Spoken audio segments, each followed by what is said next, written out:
Aujourd'hui dans la douve, sous la figure tutélaire de la sorcière, nous retrouvons de la peste, du caca et les problèmes fiscaux de Nicolas Cage. This castle belongs to me! Cet imaginaire du cinéma est souvent relativement près de l'imaginaire des hommes du Moyen-Âge.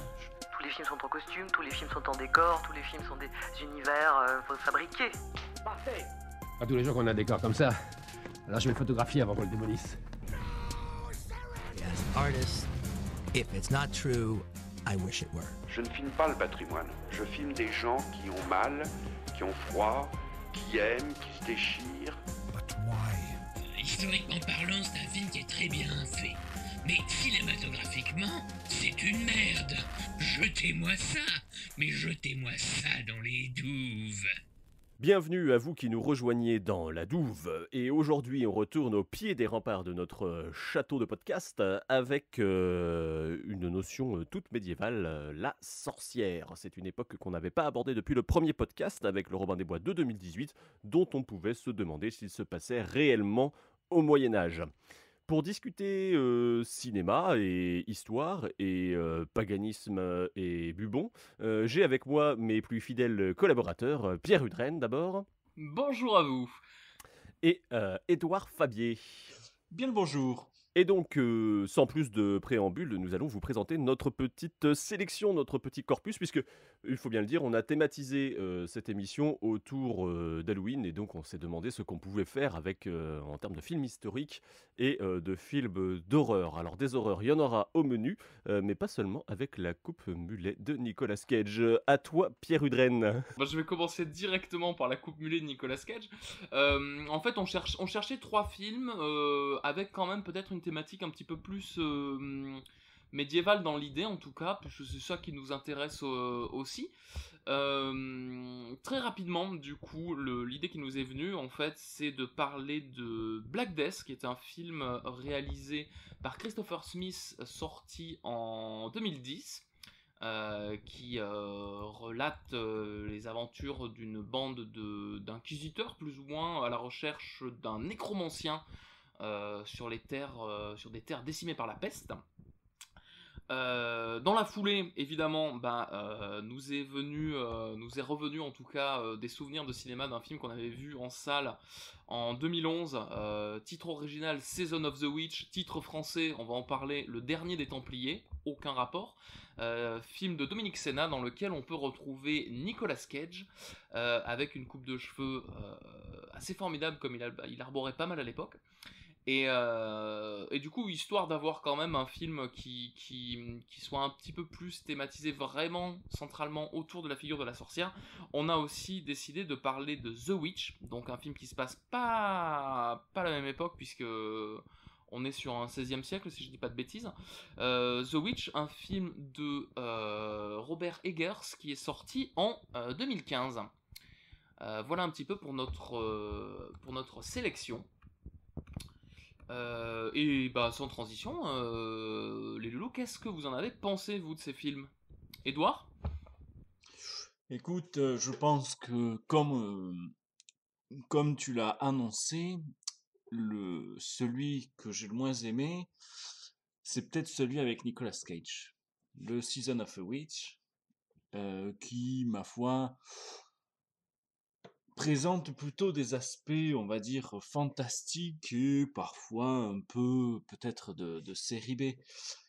Même si, bon, voilà, c'est toujours plaisant à voir au cinéma. Et celui qui, je pense, que j'ai préféré, c'est Black Death. Par ses acteurs, par sa mise en scène, et voilà, et ses thématiques abordées, je trouvais que c'est un film intelligent qui, ma foi, m'a beaucoup plu. Et The Witch, tu l'avais... Parce que ces deux-là, tu les connaissais, mais The Witch, est-ce que tu l'as découvert, non, pour le podcast? C'est ça le truc? Exactement. Je l'ai découvert pour le podcast, je connaissais pas. C'est vrai que je vais très peu vers le film d'horreur, mais il m'a quand même beaucoup plu et j'ai trouvé, voilà, pareil dans sa mise en scène, il est très, très bien et très intelligent. Et toi, Christophe? Quel est ton classement? Alors moi j'aurais un classement, je pense un peu similaire au tien, dans le sens où Season of the Witch c'est clairement celui que oui, le dernier des Templiers, pardon, c'est clairement celui que j'ai le moins apprécié. Disons que quand je l'ai revu pour préparer le podcast, je me suis dit ah, est-ce que 2 fois vraiment voilà, c'était nécessaire.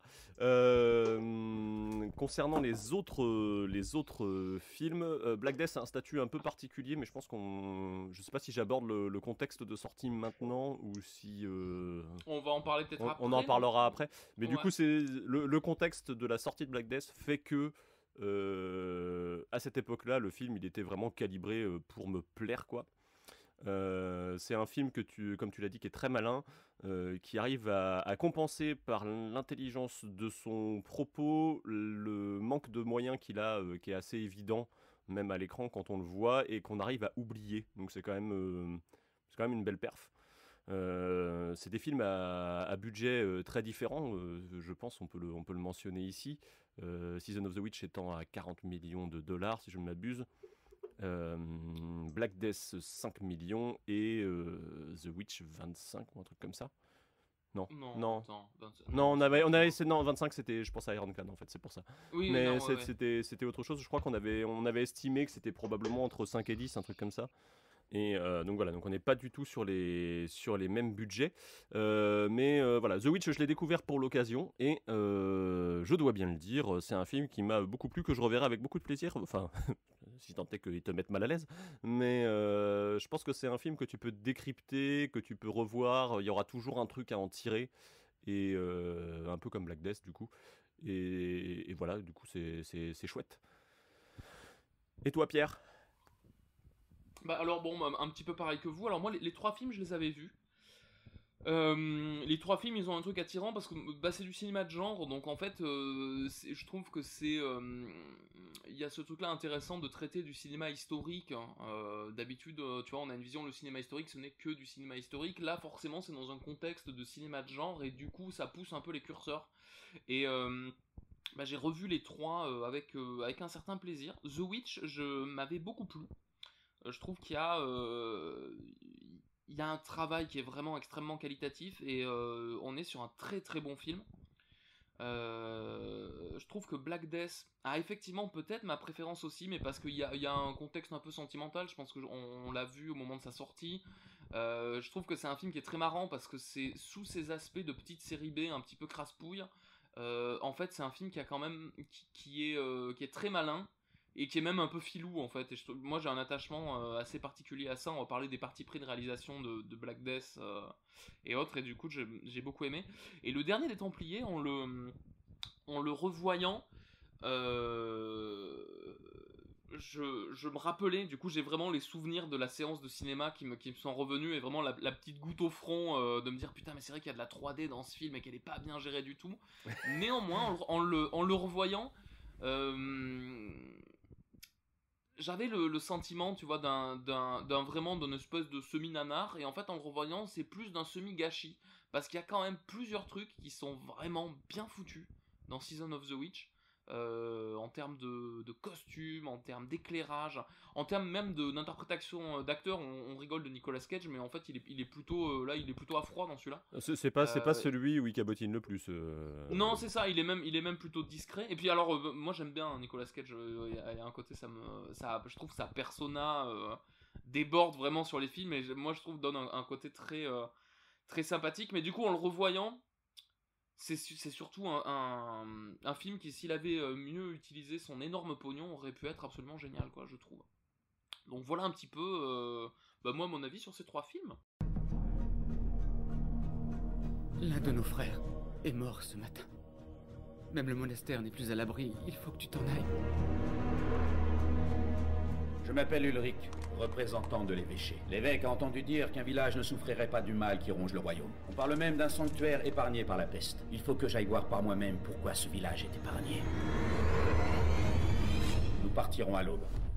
Et donc du coup peut-être un mot sur le contexte historique dont on a parlé, et puis le contexte même général de sortie des films. On est quand même en phase de production qui sont pas du tout taillées pour les mêmes sorties. Season of the Witch, on est sur Hollywood, clairement. On a un effet. Non, mais le film est là, vraiment, n'est pas un. Contrairement à The Witch, tu vois, qui est produit par A24 ou A24, je pense qu'on doit dire. On n'est pas sur quelque chose où on laisse une vision d'artiste au réalisateur. C'est Dominique Sena, il vient pour faire le taf, Oui. quoi, tu vois, et, Bah, on est vraiment dans tout ce que Hollywood peut calibrer de, tu vois, le film n'est pas tourné dans l'ordre chronologique, il est fait à de multiples endroits, le tournage commence en 2008, il se termine en 2010, tu vois, on est sur des trucs un peu... Ouais, on est sur un gros machin. Vraiment, faut savoir que Dominique Sena, qui a réalisé le dernier des Templiers, ses films précédents, c'est 60 secondes chrono, Opération Espadon. Donc on est vraiment sur un faiseur un peu, quoi. Tu vois, très très hollywoodien qui vient faire son taf, mais clairement, et ça se ressent dans le film. Hein, il a aussi les j'allais dire les stigmates de son époque, mais enfin tu vois, il y a dans les parties pris artistiques dedans un choix par exemple de l'utilisation de la 3D qui est un peu un truc très très hollywoodien, mais enfin tu vois, je pense que si le film avait eu un peu plus de cœur, il aurait géré ces trucs-là de façon peut-être un petit peu plus intelligente, j'aurais tendance à dire. Là on sent que tous les gens impliqués, enfin tu vois, personne n'a vraiment un attachement au projet qui est phénoménal, quoi. Oui, les gens sont là pour faire et pas pour et un peu moins pour faire vivre du coup, quoi. On est un peu loin C'est de, ça, alors on est un peu loin de ce qui peut l'expérience pas- viscérale de The Witch qui pour le coup est portée par un réalisateur qui veut faire ce truc-là précisément dans tel contexte. On aura l'occasion d'en parler avec telles conditions. Et du coup, à mon avis, The Witch, c'était pas la grosse marade non plus sur le plateau, tu vois. Donc, enfin, je peux me tromper, mais ça se ressent pas comme ça, quoi.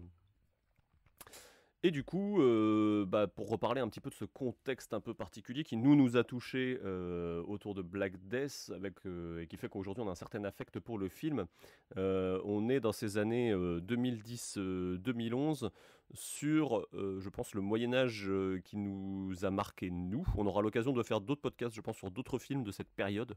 Que ce soit le Robin des Bois de 2010 ou peut-être aborder aussi un autre film avec des histoires de Templiers dedans dans le titre en français, Le sang des Templiers Ironclad en VO.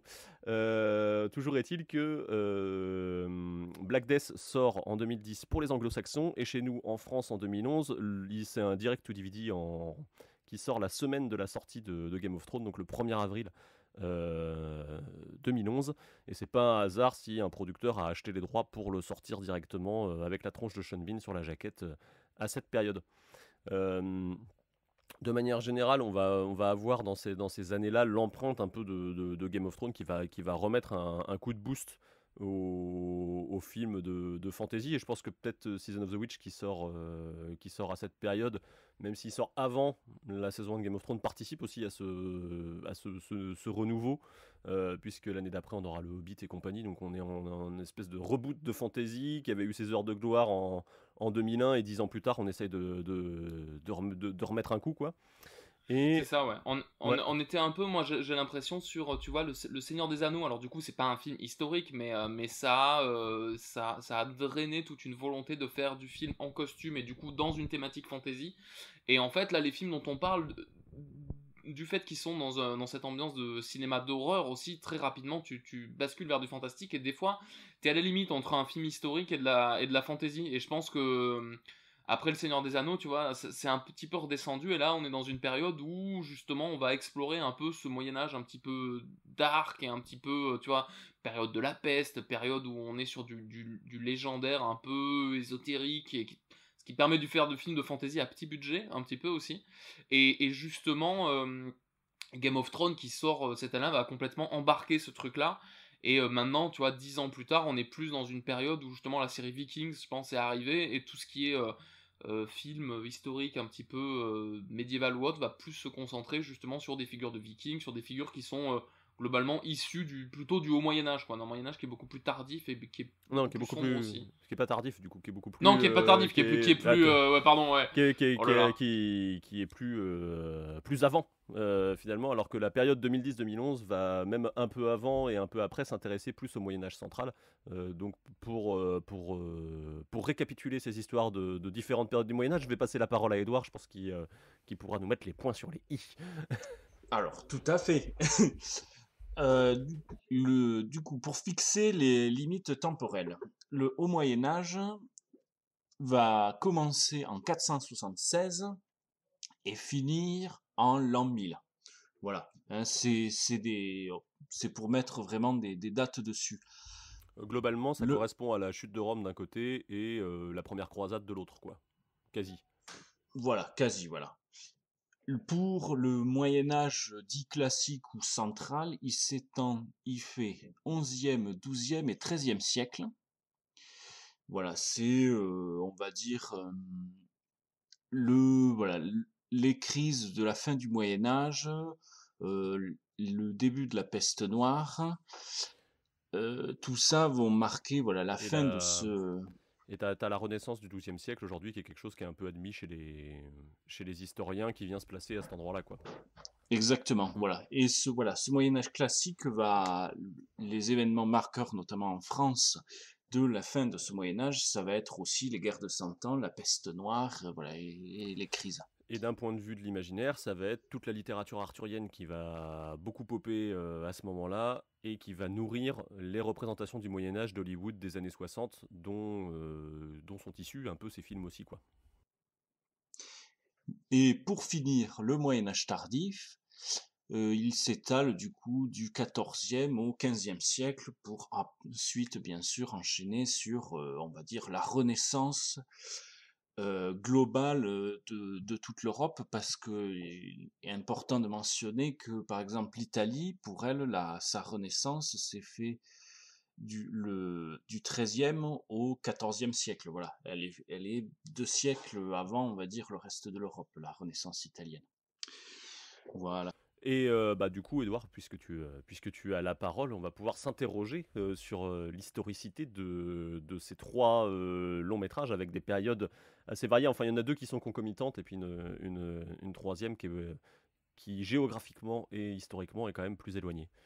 Tout à fait. C'est ça, parce qu'on parle de Moyen-Âge, il y a un des 3 films, The Witch, qui se passe pas du tout au Moyen-Âge, et qui se passe du coup dans ce qui maintenant c'est les États-Unis, mais du coup en Amérique du Nord, dans les années 1630, du coup, The Witch. Tout à fait. Nouvelle-Angleterre. En Nouvelle-Angleterre, voilà. Je vais commencer du coup par Season of the Witch, qui, le début du film, donc, se déroule pendant les croisades smyrniotes. Donc, ce sont 2 croisades qui se sont étalées de 1343 à 1351, qui ont été ordonnées par le pape Clément VI contre l'émirat d'Aydin. Ils avaient pour but principal de prendre la ville de Smyrne en Asie mineure, qui est maintenant la Turquie. Voilà. Et du coup, le Season of the Witch va commencer en 1332 et je pense finit en 1344, enfin le début du film se finit en 1344 avec la capture de cette ville, donc de Smyrne. Donc attends, là t'es en train de dire que les séquences de début de Season of the Witch, qui sont clairement en fait un espèce de sous 300, un peu version netto, où il y a une dizaine de mecs, tu vois, avec des tenues un peu Playmobil devant un fond vert, qui se battent, ça c'est histo du coup. On est vraiment sur une période historique qui a réellement existé. Exactement. Et d'ailleurs, le titre français fait un amalgame qui n'est pas bon en termes de film, puisque ce ne sont pas des Templiers qu'on voit à l'écran, mais des chevaliers teutoniques. Mais bon, ça c'est autre chose. Bah, c'était parce que ça, peut-être on peut le rappeler, pourquoi ouais, à l'époque, du coup en 2010, un film sur 2 dans lequel il y avait un chevalier, il y avait Templier dans le titre, c'est qu'il y avait un engouement justement pour cette figure du Templier. Nous, dans notre conducteur, on a noté une espèce d'émulation autour de cette figure-là. C'est l'époque où il y a les Piliers de la Terre qui sont adaptés en série. C'est l'époque où il y a du coup on est sur un post Dan Brown aussi, du coup avec comment ça s'appelle son Da Vinci Code. Ouais, Da Vinci Code, tu sais, il y a une période un peu d'émulation, le mystère, les Templiers, qui est assez porteuse en termes de fiction à cette époque-là, quoi. On est 4 ans après, à peu près 4-5 ans après, donc c'est logique dans le cycle, on va dire, d'Hollywood que on continue à tourner dessus à cette période. Surtout que le Da Vinci Code c'est 2006, mais après il y a eu tous les autres films avec Comment il s'appelle son personnage principal joué par Tom Hanks Avec Tom Hanks qui joue du coup le personnage principal. Robert Langdon, voilà. Robert Langdon. Voilà. Juste voilà, pour reprendre un petit peu sur les croisades, ces croisades spirgnotes chez nous sont beaucoup moins connues que justement le temps des grandes croisades où il fallait reconquérir la Terre Sainte. Là, Smyrne, comme je l'ai dit, est en Turquie, quoi, en Asie mineure, et qui est un port, en fait, c'est beaucoup plus, on va dire, des croisades, on peut dire, politiques, que menées dans un but religieux. Même si, bien sûr, toujours, vu qu'elles sont ordonnées par le pape, il y a un passif religieux, quoi. D'ailleurs, je pense, vous me contredirez pas en disant que c'est un petit peu martelé de façon bourrine dans le film. Dans le film, en fait, cette histoire de croisade, c'est marrant parce que l'entièreté du film ne se passe pas du tout sur ça. L'entièreté du film, c'est un film où une bande de chevaliers doivent transporter une sorcière, enfin une prétendue sorcière du point A au point B. Mais là, en l'occurrence, cette présentation justement du début du film avec des croisades, elle est censée nous présenter. Alors moi, j'ai même pas eu l'impression que c'était une époque, quoi. Hein. C'est-à-dire que le film commence, c'est époque des croisades. Il y a littéralement écrit ça sur l'écran, donc c'est vraiment spectateur, démerde-toi avec ça, quoi. Et en fait, c'est vraiment expédié en 10 minutes peut-être au début pour donner un peu de profondeur à Nicolas Cage et son copain Ron Perlman qui sont, tu sais pas tellement si c'est des mercenaires de métier, des chevaliers croisés avec vraiment des tu vois, comment on dit, des motivations fortes. C'est plus vraiment une sorte de contextualisation qui met en place cette notion d'obscurantisme, peut-être religieux, ou en tout cas de poids de la religion très fort. Mais même quand on voit le film, en fait, ça le dessert un petit peu, je trouve, parce que cette partie-là, elle est assez cheapos. Et le reste du film, en soi, est assez... Tu vois que le budget est pas passé dans les scènes de croisade, quoi. Clairement, on sent que ça a été torché en quelques jours sur un plateau. Tu vois, il y a des effets stylistiques qui sont c'est pas foufou, on dirait un peu 300, sauf que comme c'est pas du tout ambiance 300 dans le reste du film, bah ça fait un peu bizarre. Moi, je me rappelle au cinéma, tu vois, tu payes le prix d'un truc, tu veux te poser dans la salle, tu commences à voir ça, tu dis oula. Si tout le reste est du même acabit, c'est mal barré. Ça va être... Mais c'est marrant parce que du coup, moi j'ai trouvé, comme Edouard, que c'était un peu martelé au début le contexte historique. On est en mode justification, tu sais, vraiment, tiens, mange tes dates, regarde, on a fait nos recherches, quoi. Alors que globalement, ce qui les intéresse, c'est période des croisades dans la péninsule du djihad, où on retrouvera le Robin des Bois de 2018 plus tard, quoi. Oui, c'est ça. Je pense qu'en termes d'imaginaire, c'est un film américain. Je pense qu'il est destiné essentiellement à un public américain, et pour le coup il a tous les traits d'une production américaine. On est vraiment dans un truc où tu peux y aller sans connaître, et du coup ça va se raccorder plus à effectivement, comme tu disais, on disait ça pour déconner, la péninsule du djihad, mais on en a parlé dans le Robin des Bois, quoi. C'est-à-dire que c'est peu importe, quand on englobe sous croisade en fait une représentation des guerres en Irak qui ont eu lieu de façon contemporaine à la sortie du film, quoi. Pour le deuxième film, on va baigner plutôt dans la période de la Grande Peste, qui va s'étaler de 1346 à 1353. Cette Grande Peste noire a tué entre 30 et 50% des Européens en 5 ans, faisant environ 25 millions de victimes. Autant dire qu'à l'époque, ça a été voilà. Le coronavirus de l'époque. Exactement. Mais à chaque émission, il y a le coronavirus de l'époque. Ouais, c'est ça. Donc, Black Death se déroule en 1348, du coup vraiment en plein dans cette période de grande peste. Et également, au cours du film va être mentionné une des guerres de 100 ans, enfin une des nombreuses étapes de la guerre de 100 ans avec la bataille de Crécy. Donc ce film va nous fixer des bornes temporelles qui voilà, font appel on va dire, à la mémoire historique du spectateur. Et si vous vous intéressez à la peste noire, parce que je l'ai lu il n'y a pas très longtemps, je vous invite à lire le petit Que sais-je de Michel Signoli sur la peste noire, qui est un tout petit bouquin et qui fait aujourd'hui le point sur, d'une part, la recherche historique et de l'autre côté, les données scientifiques qu'on a sur le virus de la peste. Puisque, encore aujourd'hui, il y a des gens qui sont malades de la peste. Voilà. On peut mentionner que, notamment, si vous allez me dire si je dis des bêtises, mais c'est en Inde que se situe, sur les plateaux de l'Inde, que se situe l'un des derniers gros foyers de peste bubonique. Tout à fait, c'est ça. Et il est également bon de mentionner, même si peu de gens le savent,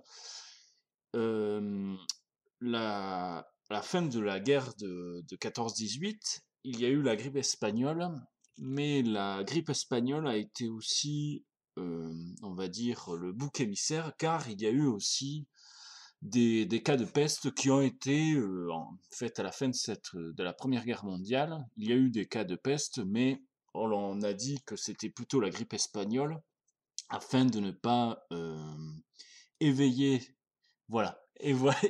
dans l'inconscient de toute l'Europe, vraiment ce retour de la peste qui a marqué tout le monde, même encore au XXe siècle. Faut noter que dans les deux films qui se passent au Moyen-Âge dont on va parler, il y a justement ce contexte de la peste, alors qui est très présent et qui est central dans le récit dans Black Death, qui est censé se passer en Angleterre aussi, il y a ça qu'on n'a pas précisé, alors que le film a été tourné en Allemagne. Et ça se voit un peu. Et ça se ressent. Ça se ressent dans le film quand il te parle de la bataille de Crécy, tu dis ah d'accord, donc c'est des Anglais, mais c'était pas évident, même dans les noms du personnage quoi. Sean Bean, son personnage s'appelle Ulrich. On a Osmund qui est le personnage d'Eddie Redmayne. Enfin, il y a une patte allemande sur le film. Il y a une patte allemande, c'est ça, ouais, complètement. Ouais. Et du coup, le Season of the Witch, donc le dernier des Templiers, aussi emploie quand même cette figure de la peste de façon un petit peu plus périphérique, comme étant un peu un truc d'ambiance en fait, très cinématographique dans lequel on place. Et puis ils prennent clairement la direction du châtiment divin et du. Tu vois, il y a un truc. Elle est beaucoup plus présentée comme l'affirmation physique d'une punition divine que dans Black Death qui te fait un peu le. Tu vois, le premier plan où apparaissent les bubons dans Black Death, c'est un plan avec des rats, tu vois, donc il y a quand même le côté un peu plus scientifique, on va dire, qui vient prendre un peu de recul, alors que dans Season of the Witch, c'est directement Christopher Lee qui incarne un évêque.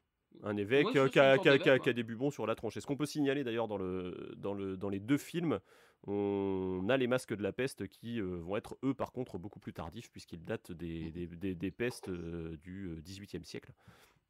Notamment celle qui a touché le port de Marseille, mais tout ça, bien évidemment, on vous renvoie à des articles qui pourraient traiter du sujet. Alors juste voilà, pour corriger, voilà, Christopher Lee apparemment est cardinal dans le film. Mais ça, voilà. Il est au-dessus du prêtre, quoi. Globalement, c'est voilà. Ça qui est... Et d'ailleurs, dans Black Death, par rapport à Season of the Witch, c'est finalement le personnage d'Eddie Redmayne et du moine qui dit « Non, moi je crois pas que c'est un châtiment divin. Je pense que, voilà, si le mal est beaucoup plus naturel, que Dieu ne pourrait pas faire ça. » Contrairement à Season of the Witch, où par contre le prêtre, le moine, lui par contre est persuadé que si on tue la sorcière, la peste va finir. C'est un châtiment divin, on nous a envoyé la sorcière, si la sorcière est tuée, c'est bon, la peste est finie. Là aussi, on est dans des optiques de scénario qui sont un peu, quand on le repose à plat, c'est un peu facile, quoi. Disons que Season of the Witch, il a un peu ce côté-là, tu sens qu'il est optimisé pour vraiment faire une sortie cinéma et capitaliser sur 2-3 trucs qui passent, mais que leur Moyen-Âge, clairement, n'est pas... c'est un peu, tenez, vous voulez le pack peste et caca, vous l'avez, quoi, qui est un truc, tu vois, dans l'imaginaire collectif qui est porteur en fait, mais bon là en l'occurrence c'est pas méga fouillé, contrairement à Black Death. Est-ce que en termes de... on pourrait, et du coup, ces deux films ont un point commun avec en termes de relation à l'histoire, puisqu'on en parlait, de la manière dont c'est utilisé, avec le troisième film quand même qu'on a sélectionné, qui est The Witch, puisque les trois films opèrent tous une sortie de l'histoire. C'est-à-dire que les personnages, on pose le cadre au début par un ou deux cartons, oui, il y a un chat, par un ou deux cartons, par deux trois dialogues, et après tout de suite, paf, on sort de ça, on va aller se mettre dans une petite bulle à côté, et on va vous raconter ce qui se passe dans cette petite bulle en fait. Je vais sortir mon chat, et je passe la parole à Edouard. Oui. Edouard, peut-être en termes de... Est-ce qu'on parlerait pas un peu du contexte historique justement de The Witch ? Tout à fait. Parce qu'il faut pas oublier que du coup la thématique de cette émission c'est quand même la sorcière, et non pas le Moyen-Âge et la peste et le caca, quoi, hein. Du coup The Witch, autre période. En effet, ouais. Alors The Witch se déroule du coup en 1630 en Nouvelle-Angleterre, plus précisément. Le début du film va commencer dans la colonie puritaine de Plymouth, en Nouvelle-Angleterre, et du coup les personnages, cette famille, va être rejetée de cette colonie, car, alors tu me diras si tu es d'accord avec ça, Pierre, mais finalement, même pour des puritains, ils sont trop extrêmes. Oui, voilà, c'est ce que disait Christophe précédemment, c'est qu'en fait les trois films trouvent des arguments qui sont pas inintéressants en fait pour nous sortir de la grande histoire entre guillemets et nous mettre dans une petite bulle dans laquelle il va pouvoir raconter lui ce qui l'intéresse. Et en l'occurrence dans The Witch, on a effectivement la première scène, c'est une sorte de procès en fait où le chef de famille de cette famille en fait plus ou moins se fait accuser d'être trop intégriste religieux entre guillemets, et du coup la première scène en fait on voit cette colonie de Plymouth, mais très rapidement on voit cette famille qui part et dont on comprend qu'elle va être entre guillemets livrée à elle-même, et donc du coup dans une espèce de vase clos dans une maison qu'ils construisent un petit peu au milieu de la forêt, quoi. Et là aussi c'est une façon assez intelligente de parler rapidement d'un contexte historique, mais en fait de se concentrer plus sur ce qui intéresse le réalisateur, et en l'occurrence, c'est l'éclosion de cette figure de la sorcière au milieu d'une famille très puritaine, quoi. On peut, voilà, cette famille, c'est ce qu'on appelle après les Quakers. Vraiment, les puritains, voilà, ces Anglais protestants qui choisissent d'immigrer dans cette terre promise qui était à l'époque voilà, les Américains, et de construire une nouvelle vie. Parce qu'ils étaient persécutés en Europe, si je me trompe pas. Tout à fait. Voilà. Et puis du coup, quand on parlait du rapport à l'histoire, il y a aussi le fait que The Witch se présente vraiment comme un espèce de fait divers aussi. C'est a folk tale in New England, ou un truc comme... Oh, quel accent anglais, c'est impeccable. Non mais tu vois, on est sur petite histoire populaire, donc, et ce côté fait divers fait que le fantastique va pouvoir s'immiscer facilement dedans aussi, quoi.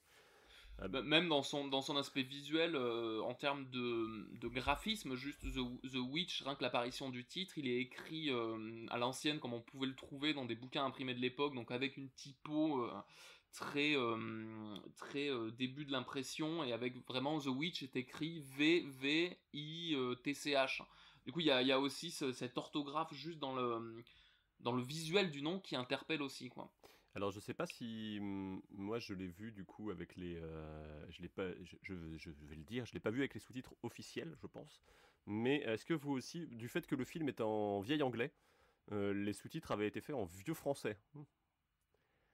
Ah non, c'est vachement bien et ça. Du coup, moi j'ai vu deux fois, la première fois je l'ai vu en anglais, la deuxième en français, mais je me rappelle les sous-titres, moi m'ont pas semblé. Et du coup, les sous-titres avec lesquels moi je l'ai vu, c'était rigolo parce que les mecs avaient même réussi à caler de la typo dedans, tu vois. Et du coup, je me tapais le truc qui était peut-être un peu trop bourrin, mais ça rendait les choses un peu illisibles parce que du coup, il y avait des trémas à certains endroits, il y avait des... Tu sais, le fameux S en F là qui traînait un peu partout.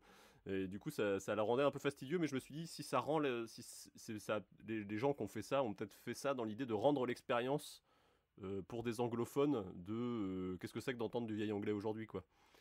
Oui, parce que la traduction française, enfin le doublage en fait français du film renforce très bien. Il y a tu vois, le casting des voix est très très bien fait. Je pense notamment au père, je sais plus quel est le nom de l'interprète, mais l'acteur en anglais a une espèce de voix de caillou, quoi, vraiment extrêmement grave. Et en français, ça c'est très bien rendu. Par contre, ce qui n'est pas forcément exploité à 100%, c'est le langage anglais est vraiment très poussé dans cet esprit de reconstitution, entre guillemets, parce que je pense que ce film-là, on peut le dire, il a quand même un parti pris qui est un petit peu de reconstitution, en fait, dans tout son aspect et visuel et même au niveau du langage, quoi. Il s'appelle Ralph Ineson, l'acteur, en l'occurrence. Et on parlait de Game of Thrones, je pense que s'il est dans ce film-là, c'est parce qu'il interprétait un petit rôle de second couteau dans Game of Thrones, entre autres. Et je pense que Kate Dickie, qui joue sa femme, qui est Lisa Arryn dans Game of Thrones, elle est aussi là, tu vois, ça fait partie des choses qui sont les conséquences de la série, en l'occurrence. Quand il fait son casting en 2015, je pense qu'on lui propose ces noms pour jouer des gens un peu fous, un peu torves, pas par hasard, quoi. Voilà. Et il y a aussi cette idée aussi que je pense qu'il les sélectionne parce que c'est pas des acteurs qui ont un physique en tout cas extrêmement connu. C'est-à-dire que contrairement à Black Death qui se monte financièrement autour de la figure de Sean Bean, donc du coup qui est second couteau de luxe en termes de cinéma, il y a Seigneur des Anneaux, il y a James Bond par-ci par-là. Season of the Witch, il y a la figure de Nicolas Cage autour de laquelle on peut monter des films. Et puis, dans The Witch, pas d'acteurs connus, quoi. Et puis il y avait Ron Perlman qui à l'époque... je pense qu'on doit être sur les débuts de Sons of Anarchy aussi, du coup, il devait capitaliser un peu dessus. On était aussi sur la période de In the Name of the King avec Jason Statham, mais ça c'est une autre histoire. Et Hellboy. Et Hellboy, oui. Oui, mais Hellboy, on le voit moins physiquement que c'est lui, tu vois. Je pense que c'est des gens qui vont 3 fois au cinéma dans l'année, ils font peut-être pas le lien entre sa tronche et Hellboy, tu vois. Il était quand même beaucoup maquillé à cette époque.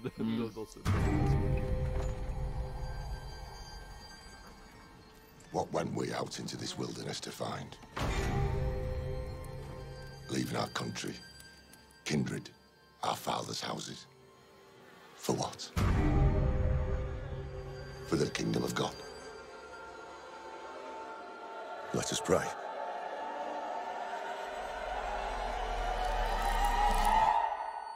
Du coup, on sent bien que, je pense que si tu mets un reconstituteur devant les 3 films, à mon avis, celui qui, d'un point de vue de sa sensibilité, l'émoustille le plus, alors dans le sens positif, ça sera The Witch. Dans le sens négatif, je me demande si ça va pas être Black Death finalement, quoi. Parce que, complètement. Parce que Black Death, on est sur du cheapos. Il va falloir aller acheter des costumes, mongn.com, et il y a un truc un peu comme ça, quoi. Je pense que ça vient aussi des partis pris de réalisation. Robert Eggers qui réalise The Witch, c'est aussi lui qui l'écrit si je ne m'abuse, et à la base c'est quelqu'un qui est production designer, quoi. Donc du coup qui lui, je pense que dans même son écriture et sa conception du film, il a défini tout l'aspect visuel du truc. Et on sent même dans la conception, quoi. En fait, le film, c'est pas vraiment un huis clos, puisqu'il se passe à l'extérieur, à l'intérieur, mais on est quand même dans un espace physique assez restreint. On a une baraque à la campagne, au milieu de la forêt, ses alentours. Et en fait, on sent que tous ces trucs-là ont été construits en dur pour le film. Et que vraiment, on exploite le décor naturel, les costumes naturels, sans trop de modifications. Pour Black Death, par contre, on est sur un projet qui est monté avant que le réalisateur arrive sur le projet, et Christopher Smith, c'est pas lui qui a l'initiative du film, quoi, mais par contre quand il arrive, c'est lui qui va donner peut-être tous les partis pris visuels. Par exemple, c'est lui qui a choisi de tourner en Allemagne. Ouais. On lui a proposé de tourner, tu vois, en Angleterre, parce que l'Angleterre a quand même suffisamment, je pense, de terre pour faire un bon film de ciné.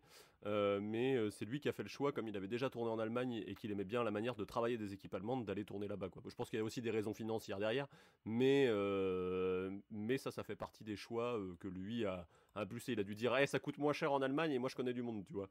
Donc, mais d'ailleurs, c'est un film allemand, hein. Je crois que si tu le poses à plat, il y a le réalisateur est anglais, une partie du cast est anglais. Je crois que c'est l'équivalent d'un long dimanche de fiançailles chez nous, c'est-à-dire que les sous sont anglais, Mais le film a été fait en Allemagne, de la même façon qu'un long dimanche de fiançailles, les sous sont américains, mais le film est fait toute la production est française derrière.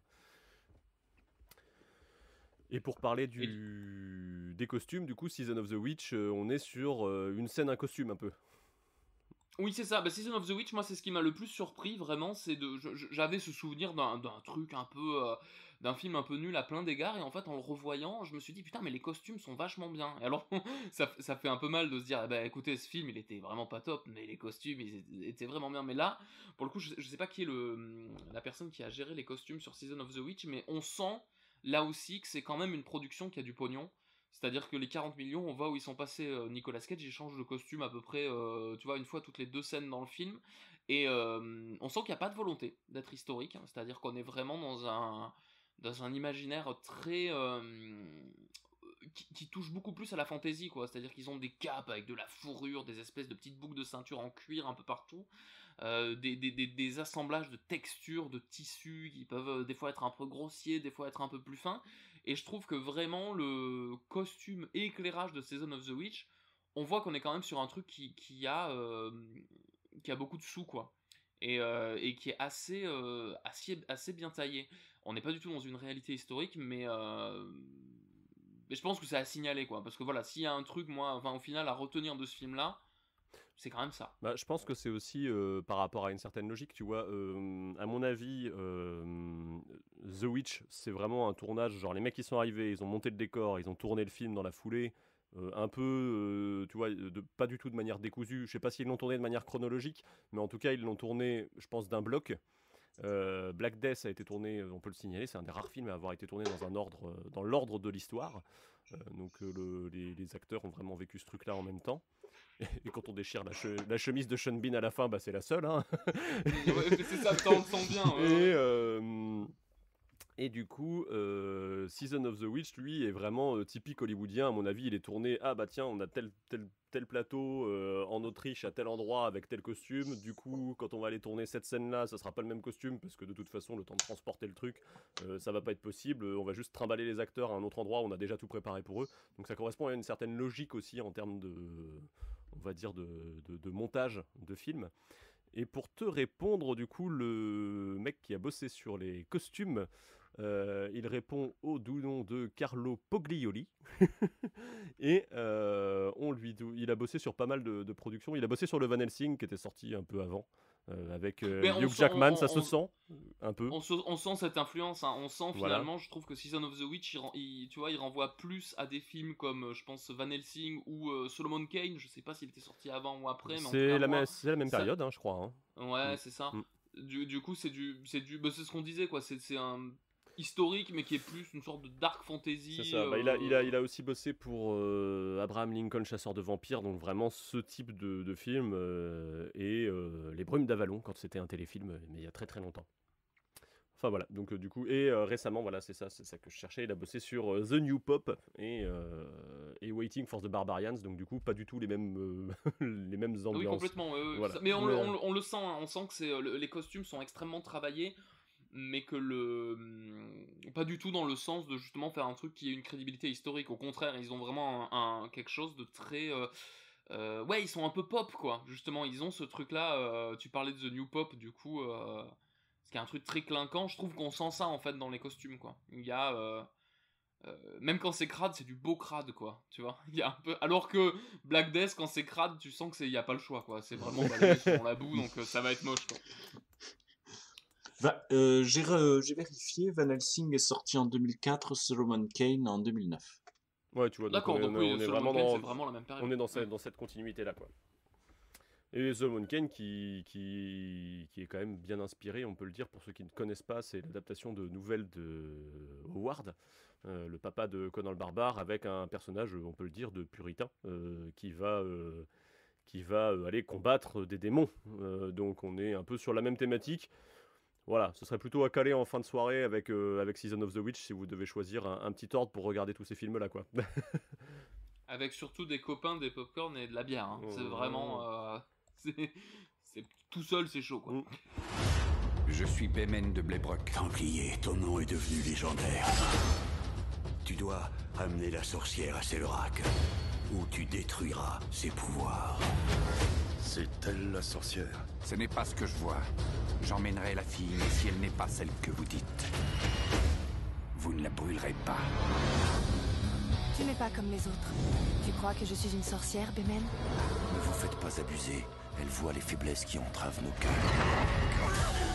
Et elle s'en servira contre nous. Je ne te fais pas peur, n'est-ce pas? N'est-ce pas? Il va nous falloir plus de bénites. Ce qu'on peut dire, c'est que ces trois films partagent quelque chose, c'est l'inclusion du fantastique, mais qui se fait pas du tout de la même manière dans les trois, puisqu'on va se retrouver face à des partis pris, une fois de plus, qui sont divers, et avec l'idée, dans certains cas, on va dire qu'on va laisser un peu le doute, et on va laisser le choix au spectateur de croire ou pas à ce qui se passe à l'écran.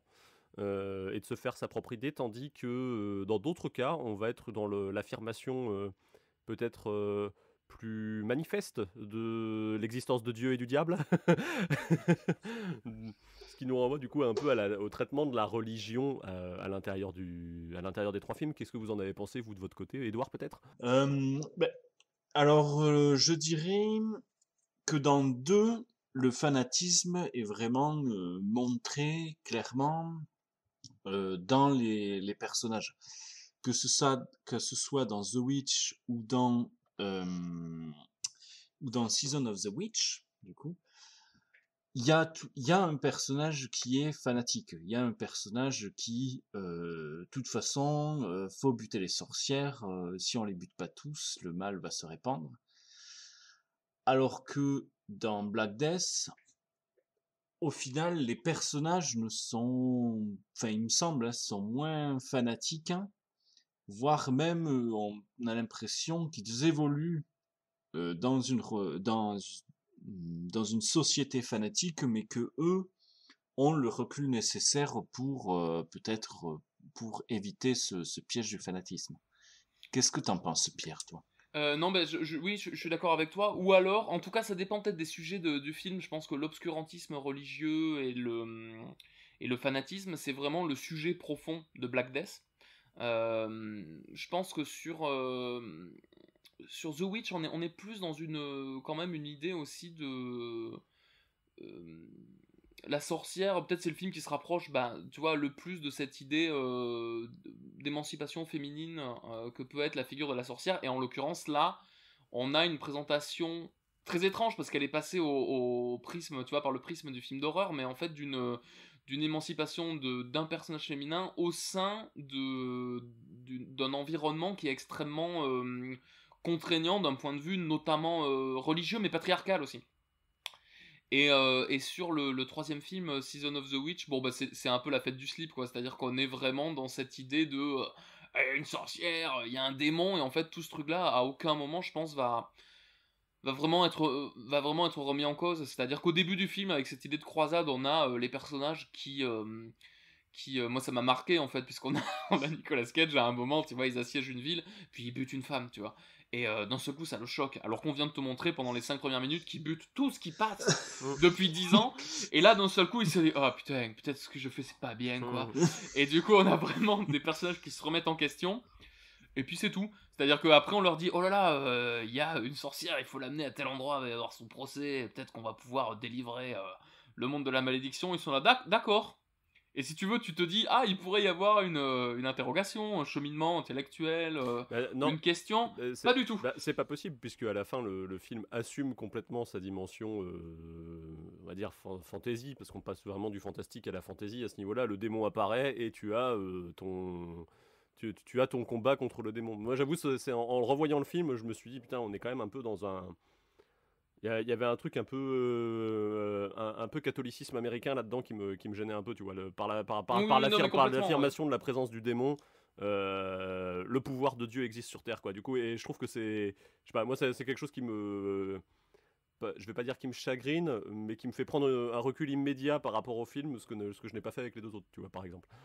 Disons qu'il est pas fin aussi, Ouais. quoi. C'est-à-dire que je sais pas comment ça s'est passé en termes de production, parce que tout le film, dans sa partie centrale, il se tient plutôt pas mal. T'es là, bon, c'est un peu gogol, mais c'est sympathique.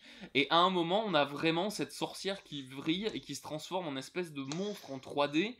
Mais vraiment PlayStation 2, quoi. C'est-à-dire que moi, je me rappelle, au cinéma, j'avais eu la goutte, et là, en le revoyant, je me suis dit... T'en avais mais, deux. ah ouais, non. T'en avais deux. Non, ouais, non, Tu j'en l'avais avais déjà deux. vu. Non, mais c'est-à-dire, en le revoyant, enfin, je vous conseille de voir ce film-là pour vraiment montrer qu'est-ce que c'est une mauvaise utilisation d'effets spéciaux en 3D au cinéma, quoi. C'est-à-dire que c'est terrifiant à quel point c'est nul. Et le problème, c'est que c'est pas assumé. Ça pourrait être un parti pris artistique, tu vois, mais en fait, on sent que c'est pas du tout le cas, quoi. Et dans ça, bah, c'est pas fin, quoi. C'est pas fin. Alors que je trouve que Black Death, justement, dilue en fait vraiment son propos. On a des personnages fanatiques, on a le personnage de Sean Bean, il est clairement fanatisé, mais c'est pas lui le protagoniste principal. Le protagoniste, c'est donc Osmond, du coup, ce jeune moine qui est incarné par Eddie Redmayne, qui à l'époque n'est pas encore connu, parce qu'il a pas, enfin, il est connu pour Les Piliers de la Terre, mais il a pas encore eu sa consécration artistique pour Une merveilleuse histoire du temps. Et oui, puis on a une façon très intéressante d'aborder le personnage et le monde, c'est-à-dire qu'il joue un moine, qui du coup va être poussé à l'extérieur de son monastère, donc on est là sur un personnage qui connaît pas bien le monde, et ça, en termes de scénario, c'est intéressant, parce que bah, t'as juste à... Tu vois, tu peux expliquer plein de choses au spectateur, mais on nous met quand même une petite ambiguïté avec lui, c'est-à-dire que sa motivation principale, c'est retrouver la femme qu'il aime. Or, bah tu vois, il est moine, donc théoriquement, il peut pas, ça marche pas, quoi. Du coup, on nous montre quand même un personnage qui n'est pas complètement dans son époque, en fait, qui est un peu en décalage, et c'est lui qui va avoir ce regard sur cette équipe de... Je sais pas comment... c'est pas vraiment des inquisiteurs, mais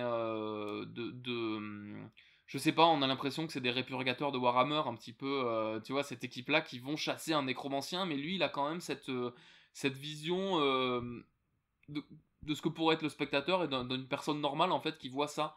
Et je trouve que rien que cette idée de point de vue, elle est très intelligente. Surtout dans un film comme Black Death, qui est quand même, tu vois, le point de départ, c'est que c'est quand même, regardez, c'est un film un peu crasse-pouille, avec il va y avoir du sang, il va y avoir de la gerbe, mais on va juste vous divertir. Et le film est quand même plus intelligent que ça, quoi. Mais pour le coup, il s'interroge à travers la figure de Eddie Redmayne, qui ne peut pas aimer. C'est quelque chose qu'on va retrouver, le prêtre qui peut pas aimer une femme, mais qui est vraiment typique, je pense, de ce Moyen-Âge central, où on est juste après la réforme grégorienne, pour le coup, qui impose le célibat aux prêtres et donc aux moines. Et du coup, on peut se dire que c'est forcément le genre de situation qui peut être crédible sur le plan histo à cette époque-là, quoi.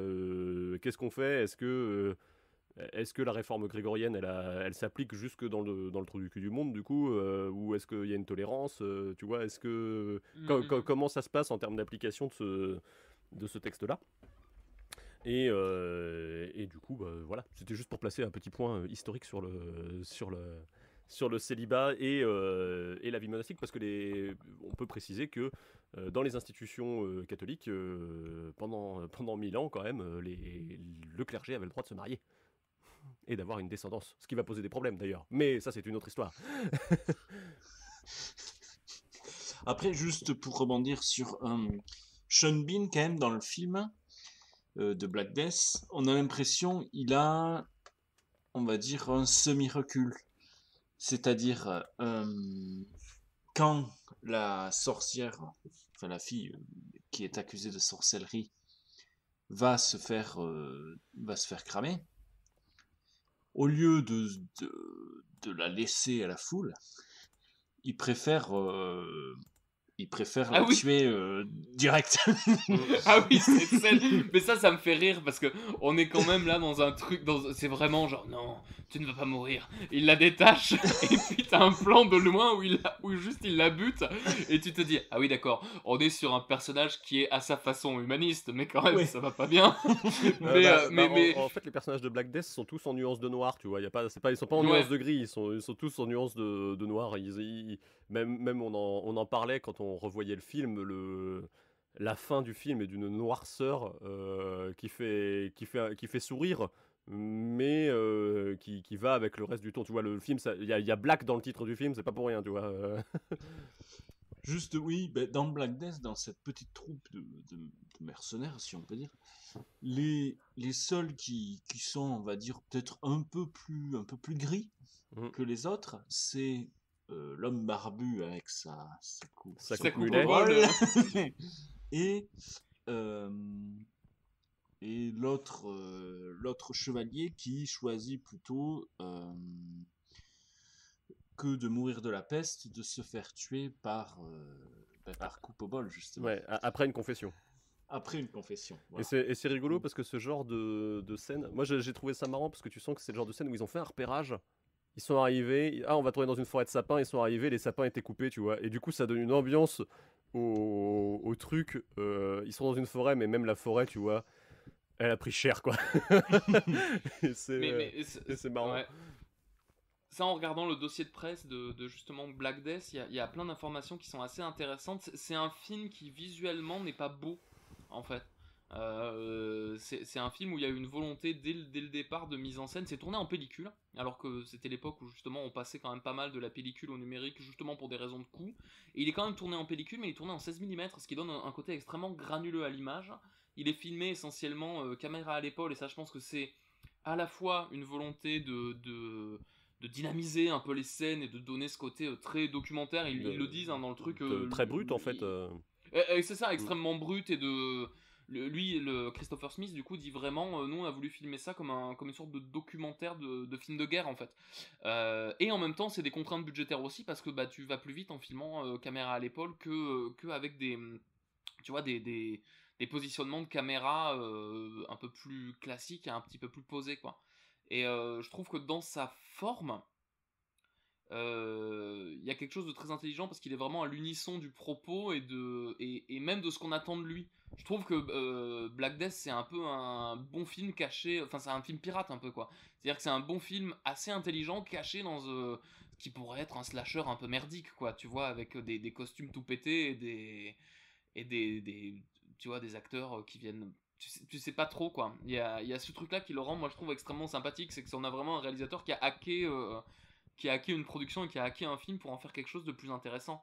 Je sais pas ce que vous avez pensé, vous, de la figure justement de la sorcière, la façon dont elle est traitée dans les 3 films. Je trouve que Black Death a aussi une façon très intelligente de faire ça, quoi. Dans Black Death, il y a un truc qui est intelligent aussi, c'est que on te montre le fanatisme catholique d'un côté avec le personnage de Sean Bean, la petite troupe et tout ça, mais quand ils finissent par arriver dans le village épargné par la peste, pour aller y dénicher leur sorcière, on se retrouve avec ah oui, mais en fait en face c'est aussi des bourrins, c'est pas les gentils en face non plus, quoi. C'est genre abandonne ton dieu ou crève, quoi. Donc du coup c'est intéressant, parce que c'est plutôt intelligent, parce que du coup plutôt que de faire quelque chose où on aurait les méchants catholiques et les gentils païens, tu vois, on se retrouve avec quelque chose qui est plus compliqué, mais en peu de scènes, en pas grand chose, et c'est plutôt malin. De toute façon c'est un film qui est plutôt malin, c'est ce qu'on dit depuis le début. Et la figure de la sorcière, du coup, rentre complètement là-dedans, parce que on te montre toujours des choses où c'est à toi de te faire ta propre idée, une fois de plus. Je pense que le film, le sujet du film, c'est vraiment que t'aies la foi ou pas, c'est à toi de choisir, quoi. Et ça se voit même dans la sorcière, du coup, est interprétée par Carice Van Houten, qui jouera Mélisandre plus tard dans Game of Thrones, encore une fois, mais qui est déjà en robe rouge et compagnie, mais qui du coup disparaît progressivement de l'écran sur toute la fin du film, pour ne devenir qu'une voix off, et on retrouve un peu là-dedans, je trouve, la même idée dans The Witch, justement, avec le dialogue, le dernier dialogue de la fin du film, le dialogue avec le diable, qui est fait en caméra, en off, quoi. Donc il y a cette idée de est-ce que ça existe, est-ce que ça existe pas, puisqu'à la fin même on te montre quand même que le personnage d'Eddie Redmayne dans Black Death est à la recherche de cette femme qu'il ne retrouve jamais derrière pour la mettre à mort dans l'épilogue. Est-ce que tout ça n'est qu'un vaste délire, ou est-ce que t'as presque un côté, est-ce que les mecs ils ont pas pété un câble juste parce qu'ils sont arrivés sur place et qu'ils avaient rien à se mettre sous la dent, tu vois. Donc il y a plein d'idées un peu intéressantes dans cette manière d'aborder les choses, mais qui tient je pense au film d'horreur. Si tu avais fait un truc purement histo avec quelque chose de très scientifique, on va dire dans la démarche, t'aurais su quelque part, tu vois, il y aurait eu quelque chose d'un peu tranché, d'un peu comment dire, j'arrive pas à trouver mes mots, mais en tout cas de volontairement Dieu n'existe pas, tu vois, et du coup paf, tant pis, c'est comme ça, oui, pas autrement, quoi. Là la dimension du film fantastique fait que tu peux te permettre ces nuances. Oui, c'est ça, ils te permettent de pas être cartésien, quoi, si tu veux, et de te donner... Des fois, ils te montrent des trucs et tu dis, est-ce que ça existe vraiment? Je ne sais pas, quoi. Mais, du coup, moi, j'avais relevé quelques trucs intéressants sur la figure féminine de la sorcière, mais même l'aspect féministe, en fait, des films, parce que je trouve ça intéressant dans Black Death, justement, sur un film qui est essentiellement masculin, c'est-à-dire que la troupe de personnages principaux sont des hommes. On a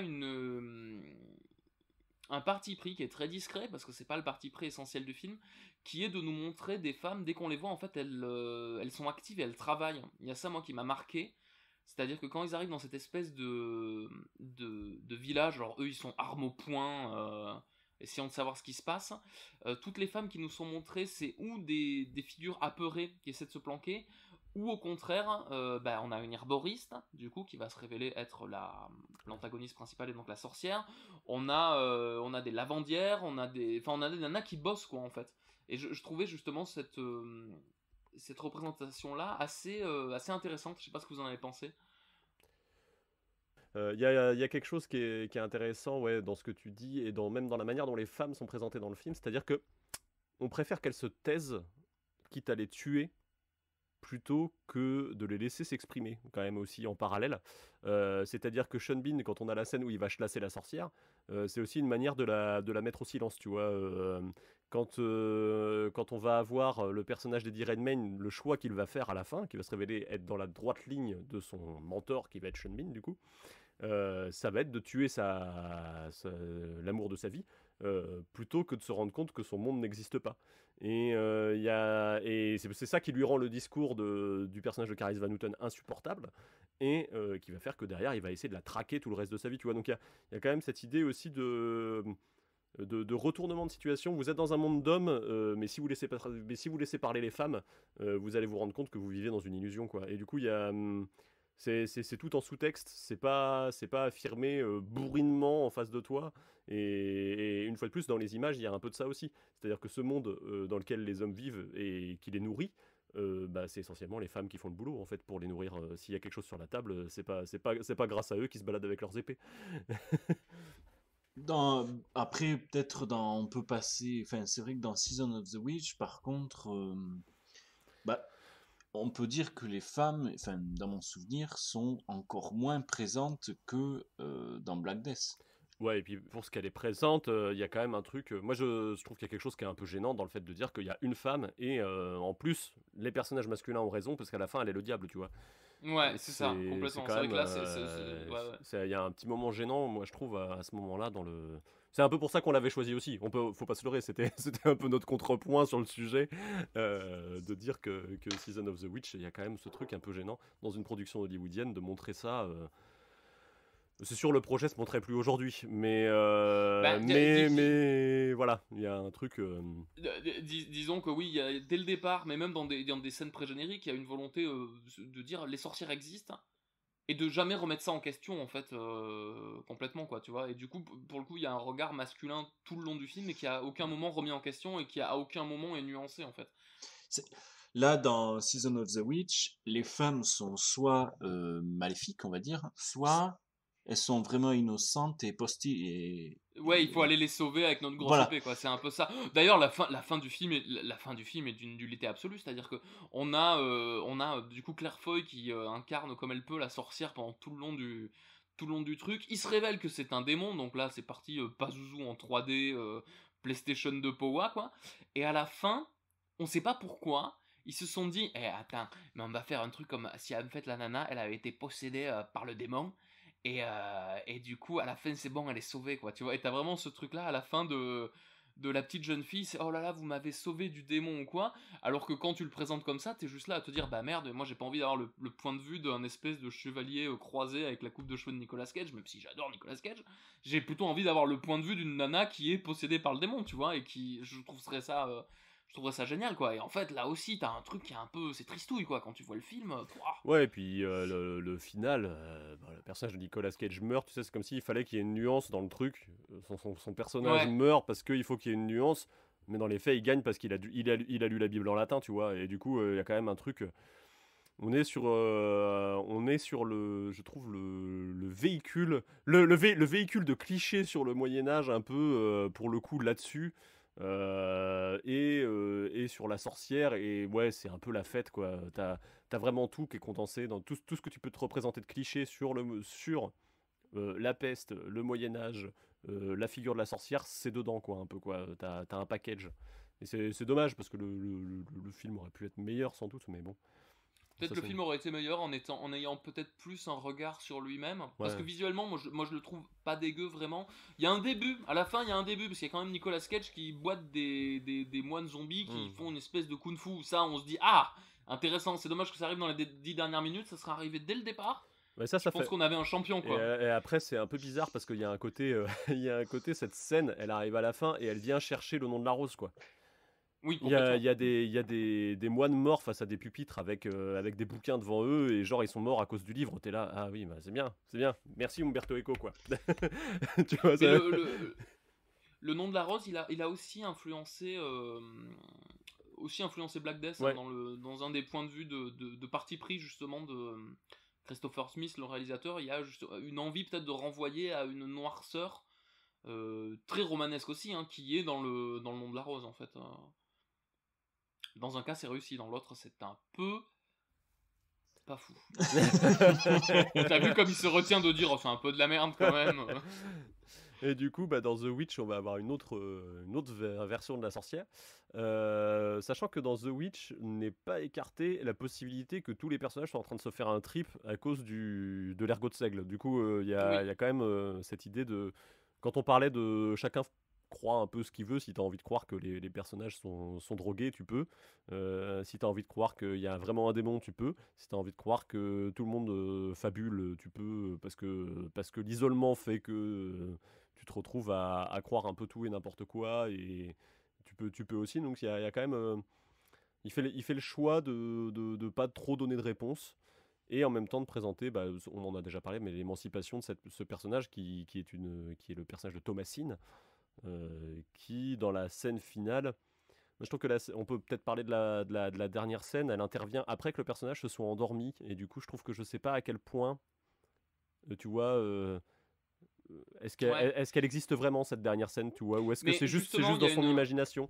Mais il y a quelque chose qui est assez beau que je trouve qu'on n'a pas dans les autres, c'est qu'elle va rejoindre une communauté, tu vois, elle sera pas seule.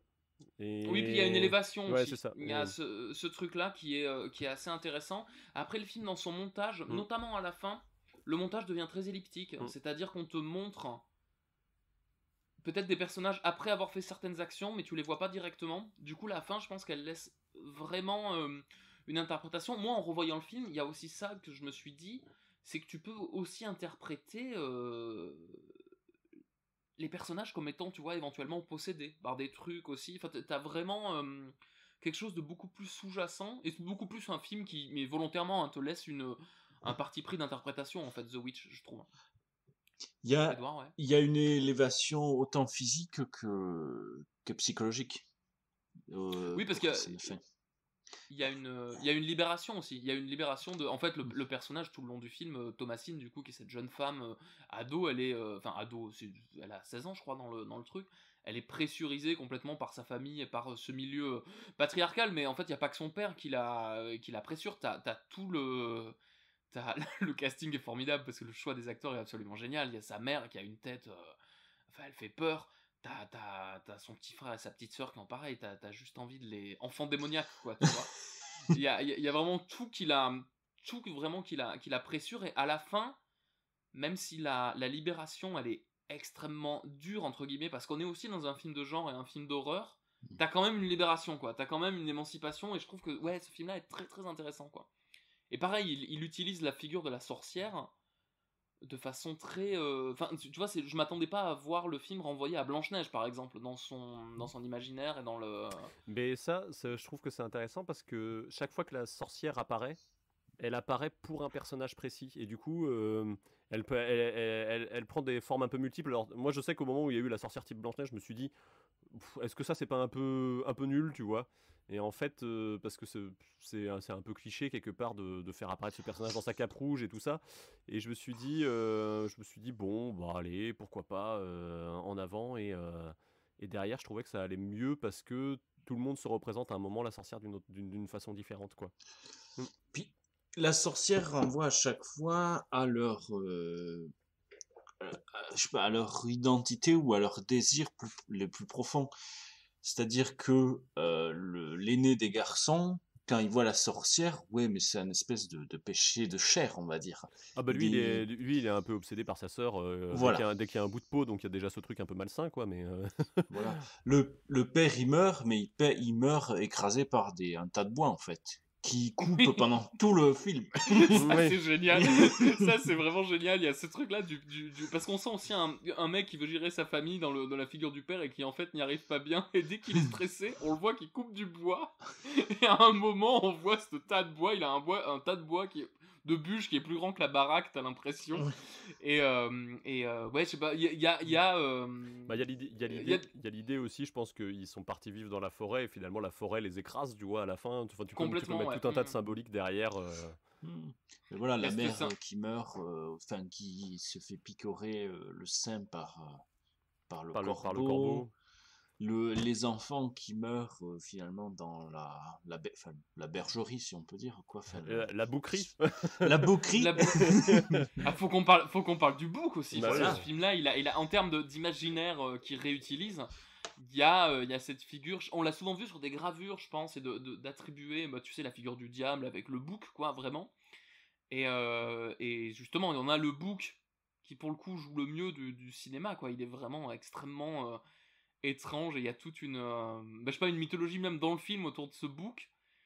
Et alors moi j'ai vu des news qui disaient que comme quoi justement sur le plateau a priori le truc était incontrôlable, quoi. Et du coup en fait ça me fait marrer d'imaginer, mais c'est pour mon bien-être personnel, juste que il y a ces deux horribles enfants, mais parce qu'on leur dit de jouer des enfants horribles qui embêtent le personnage principal tout du long. A priori pendant le film le bouc les chargeait et les boitait, quoi, vraiment. C'est-à-dire qu'on avait vraiment ce truc là de film à petit budget, c'est très on a amené un bouc sur le plateau, filmé parce qu'il va boiter des acteurs, on sait pas ce qui va se passer, quoi. Et il y a vraiment ce truc là imprévisible, quoi. Tu sens que dans le moment où... mais je trouve que ça fait partie de ces trucs qui fait qu'aujourd'hui j'ai toujours de la sympathie pour un film qui va essayer de faire un truc un peu comme ça, tu vois, genre on va mettre un vrai bouc sur le plateau et on va voir ce qui se passe, et ça se sent dans la scène justement de la mort du père, où tu sens que l'acteur il tient les cordes, mais il y a peut-être 3 techniciens avec une laisse derrière, quoi, pour qu'il aille en direction du tas de bois, quoi, parce que sinon il y a un effet qui tombe un peu à l'eau, quoi. Mais ouais, c'est ce book, ouais, mais qui a fait pas mal la promo du film aussi, hein, parce que complètement. Bah oui, parce qu'il est très il y a une chanson, ouais, tu vois, les gamins chantent une chanson où ils déifient un petit peu le book. Après on va pas dévoiler, peut-être pas complètement l'intégralité du film, mais du coup il y a une figure visuellement en tout cas qui... Le film s'est autant vendu sur cette figure de la sorcière que sur cette espèce de bouc étrange qu'il traverse de part en part, quoi. Après, c'est marrant de voir souvent quand même cette figure, on va dire, du démon, du malin, dans le film The Witch, est représentée, voilà, il y a toujours, c'est toujours des animaux un peu inquiétants. Il y a le lièvre, il y a le bouc, finalement presque des bêtes à cornes, même si le lièvre n'est pas une bête à cornes, mais voilà, il y a cette figure du malin, mais qui est représentée de différentes façons, on va dire. Le malin vraiment classique, le bouc, la bête à cornes, noir, les ténèbres. Et le malin qui, avec ce lapin, qui va t'envoyer dans les profondeurs de la forêt et qui va te perdre finalement.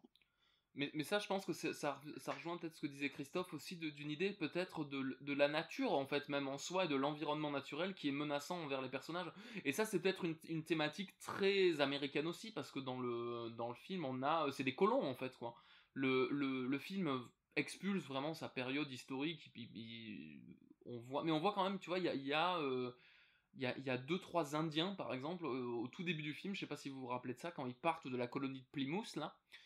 Tu vois, on nous place un peu on voit quand même les personnages qui sont regardés de façon un peu étrange par des Indiens qui viennent commercer avec le reste de la ville, et je pense que toute cette thématique de la nature qui peut être un peu menaçante et qui d'une certaine façon reprend ses droits, alors c'est pareil, là on est sur de l'interprétation, mais je pense qu'ils y ont forcément pensé, quoi, tu vois. Oui, bah, c'est ce que je te dis dans l'idée du mec qui se fait buter par son tas de bois, quoi. Il passe son temps à couper des arbres et les arbres lui rendent l'appareil, tu vois. Il y a ce truc un peu. Mais c'est rigolo parce que la thématique naturelle, elle est un peu, on va dire, elle est inhérente à la figure de la sorcière, puisqu'on va parler de paganisme, en fait, et du coup Enfin, en fait, les sorcières, faut bien se dire aujourd'hui on les connaît principalement pour cette époque-là à travers les yeux de la foi catholique, puisque nos sources ne sont que les verdicts des procès de sorcières, et donc on n'a pas leur point de vue, donc elles sont forcément ou hérétiques, ou à minima, on va dire, ou païennes, donc et le paganisme renvoie forcément à cette idée de rapport entre la nature et l'homme, qu'on va retrouver au moins dans 2 films, je serais moins affirmatif sur Season of the Witch, mais parce que l'intrigue est quand même très urbaine, mine de rien, elle est toute en bâtiment, ça va se passer dans un village, ça se passe parfois un peu dans la nature, mais assez rarement quand même dans l'affaire. Et c'est rigolo, mais on l'a évoqué en point de... Ça faisait... Ah, je suis désolé. Et alors on l'a évoqué en préparant l'émission, mais ça renvoie aussi dans Black Death, ce village dans les marais, il y a l'idée que les personnages se dépouillent pour rentrer dans le monde de la sorcière, qui est un monde aquatique, et on va même les mettre dans on va presque les forcer à devenir des sirènes à la fin, quand on les met dans l'eau, et puis on voit un peu comment ils se dépatouillent dedans, tu vois. Mais bon, après ça renvoie à tout ce qui est de l'idée des lavandières et tout ça, mais il y a cette omniprésence, tu vois. On va avoir la forêt dans The Witch, et on va avoir le marais vraiment avec tout ce qui est aquatique dans Black Death, et c'est rigolo parce qu'en parlant, moi ça m'avait évoqué le 4e Pirate des Caraïbes, qui a un peu son histoire du curton et de la femme magique, en l'occurrence avec le personnage de la sirène, et qui renvoie quand même pas mal à l'histoire entre Eddie Redmayne et sa promise dans Black Death, quoi. Donc oui, il y a l'élément naturel, en tout cas dans les 3 films, un peu moins traité dans le film avec Nicolas Cage, parce que je pense que c'est pareil, c'est plus hollywoodien. Donc si c'est plus hollywoodien, c'est plus tourné en intérieur. Si c'est plus tourné en intérieur, on va plutôt privilégier des décors urbains, quoi. Donc c'est très différent. Oui, puis je pense qu'il y a moins de création. On avait noté ça aussi, Chris, quand on avait revu justement Season of the Witch. Toutes les scènes, en fait, on a l'impression de les avoir vues déjà un peu mieux faites ailleurs. Il y a aussi là, en termes d'imagination scénaristique, le film récupère. Oh, il y a une scène d'une charrette sur un pont, comme dans Van Helsing, qui a bien fait la chose. Ah oui, bah voilà. Ouais. Bah, et la scène finale, elle est carrément empruntée à Van Helsing aussi, avec leur petit tertre et les cavaliers qui s'éloignent. Enfin, du coup, t'as plein de choses comme ça. Et si, du coup, dans les parallèles, en parlant de Pirates des Caraïbes 4, l'actrice Claire Foy a à peu près le même physique que la sirène, en plus. Du coup, il y a vraiment l'idée qu'à cette époque-là, ça devait être un truc qui devait traîner à Hollywood, et que les gens réadaptaient un peu à leur sauce, quoi. La femme machiavélique, finalement, dans tous ces films. Ouais, mais alors pour le coup, si je me permets une parenthèse, dans Pirates des Caraïbes, c'est quand même un peu plus nuancé. Ouais. puisque pour le coup, le 4e opus te présente quand même plutôt les méchants espagnols catholiques que les méchants païens, quoi. Mais ça, c'est une autre histoire, c'est pour une autre fois. Crucify us, and you shall be spared. That is the creed of your witch. You came to our lands bringing death. For once you speak the truth. We came bringing death. She cannot protect you from God's wrath. Repent before it is too late! Du coup, on vous encouragera jamais assez à aller voir ces films, sachant que c'est 3 films qui se rapprochent aussi par leur durée. Ils font tous à peu près 1h30. Si vous cherchez une soirée Halloween en mode film parce que vous voulez pas aller vous déguiser avec des gens socialement, vous pouvez vous faire votre petite soirée film avec La Douve. Surtout que, alors dans l'ordre, moi je les conseillerais quand même de commencer par The Witch, prendre Black Death et terminer par Season of the Witch. Ou l'inverse. Ah oui, dans un ordre festif en fait du coup. Ouais, soit dans un ordre festif, soit dans l'autre ordre, ordre inversé si jamais vous voulez aller vers le qualitatif quoi. Mais voilà, il y a une dernière petite remarque sur Black Death que je trouve judicieuse, c'est que je trouve qu'il gère assez bien ses twists de fin. Il y a ce petit côté toujours surprenant et de ne pas savoir exactement vers où l'intrigue peut aller, même si le personnage de Sean Bean est joué par Sean Bean et que du coup ça veut dire quelque chose d'un point de vue de son destin et de la fatalité. Il y a quand même quelque chose autour qui fait que c'est surprenant. Ce que n'arrive pas forcément à faire Season of the Witch, puisqu'il y a des gros sabots. Et en parlant de fatalité, The Witch a ce côté peut-être un peu plus slasher, du coup, qui sans être prévisible est en tout cas peut-être un peu moins surprenant, mais pas pour autant moins viscéral, quoi. Voilà. Ouais. Oui, puis dans le cas de The Witch, c'est quand même très appréciable parce que le film a quand même beaucoup de strates, je trouve, de lecture qui le rendent très très intéressant, quoi. Et les 3 sont des films qui peuvent être classés comme des films d'horreur quand même aussi, donc. Dès qu'on parle de ce genre de figure, souvent le film d'horreur est pas loin quoi. De la figure de la sorcière, bon. Il y a rarement... Si, parfois, il peut arriver que ce soit des comédies, mais nous en parlerons plus tard. Puisque justement, Edouard, tu abordes ce sujet, je vous propose de passer aux recommandations de ce podcast, de tout ce qui pourra entourer votre visionnage des films si vous ne les avez pas encore vus, et de tout ce qu'on vous propose de faire à côté, de digérer à côté en parallèle. Edouard, puisque tu avais commencé sur tes histoires de comédie. Mais alors moi, je recommanderais justement la comédie du Moyen-Âge, je pense dont Pierre est assez fan, Les Visiteurs. Ah, meilleur film de l'histoire du cinéma. J'adore Les Visiteurs. Premier degré, hein, vraiment. Et j'aurais peut-être une deuxième recommandation, peut-être plus sérieuse et plus tournée vers la peste, qui est La chair et le sang, de Paul Verhoeven. Où on peut voir, alors là c'est un Moyen-Âge plus tardif, hein, on est sur voilà. On est genre juste avant la Renaissance, hein, quelque chose comme ça, si je ne m'abuse. Même je me demande si on n'est pas complètement dans la Renaissance, mais le film comme il adopte ce truc-là très sale. On est en 1501, tu vois, donc c'est vraiment genre, c'est le 1 est là juste exprès pour dire que qu'on n'est pas tout à fait dans du Moyen-Âge, mais pas tout à fait de la Renaissance, quoi. Exactement, il est sorti en 1985, on peut y voir Roger Hauer, Jennifer Jason Leigh, qui maintenant ont bien fait leur arme, on va dire, que ce soit l'un comme l'autre, on les a vus dans de nombreux films. Et voilà, si vous aimez la peste et les autres thématiques du Moyen-Âge, je vous encourage à aller voir La chair et le sang. Mais c'est un film qui est génial. Alors non, mais moi je veux continuer sur La chair et le sang, parce que c'est un film qui est absolument génial. C'est aussi un film qui a un espèce de refus d'un manichéisme qui est genre total, et en ça, c'est un film coup de poing un peu, hein. La chair et le sang, moi je me rappelle l'avoir visionné et m'être dit oh là là là, je n'avais jamais vu ça ailleurs, et en ça ouais je trouve que c'est une excellente reco, et je vous encourage à regarder La chair et le sang. Est-ce qu'on peut juste résumer l'intrigue pour les gens, à part qu'il y a de la peste? La chair et le sang, c'est quoi? C'est l'itinéraire d'une bande de routiers dans je sais même pas dans quel pays ça se passe. Europe de l'Ouest. Ouais. L'Europe de l'Ouest, ouais. Il y a ça, et donc ils vont être je sais pas. Ils vont finir. En fait, on les suit. Ils ont pas beaucoup de trajet parce que le gros de l'intrigue, c'est qu'ils prennent un château et qu'ils décident de s'installer dedans quand même.